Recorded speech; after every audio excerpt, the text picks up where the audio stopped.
In this video, we're going to cover some JSON basics. In particular, we'll take a look at the syntax. So what exactly is JSON? So as I mentioned earlier, JSON is the JavaScript Object Notation. It's really just a lightweight data format for storing and exchanging data. It's just plain text. And the really nice thing about JSON is that it's language independent, so it's not just for JavaScript. In fact, you can use JSON with any programming language such as Java, C#, and Python. And the reason being is that, again, it's just plain text data that any programming language can use and read.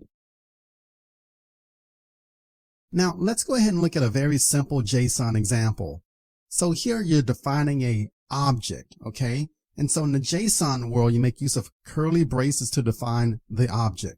And then you have the object members, which are simply name value pairs. And the name value pairs are actually delimited by colons. So here in this example, I have the name on the left-hand side with a colon and then the actual value. And whenever you define a name in JSON, the name is always in double quotes. So whatever you have on the left-hand side of that colon will always be in double quotes. So let's go ahead and look at some JSON values. So remember, the JSON value is actually on the right-hand side of the colon. So that's the actual value. You can have different types of values here. So you can have numbers. Whenever you give a number in JSON, the number is with no quotes.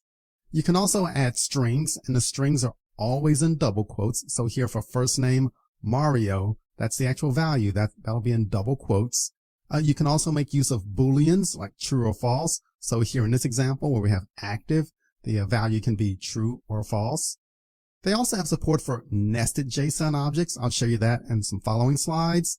You can also make use of arrays in JSON, and I have examples of that coming up. And then finally, you have a reference to something that points to nothing or null. So in this example here for courses, this given student doesn't have any courses, so that reference there is null.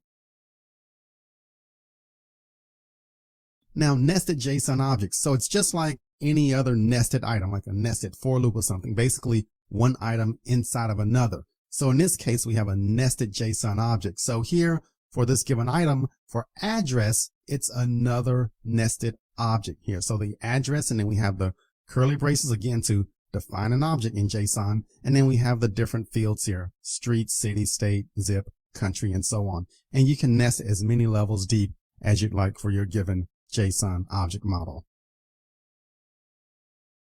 And there's also support for arrays in JSON. So in this example here, I have languages, and then I simply have an array of languages that a given student is learning. So in JSON, you make use of arrays with a square bracket, and you simply give a comma delimited list of items here. So in this example, it's just a comma delimited list of strings. You can have an array of any type of values out there that you'd like.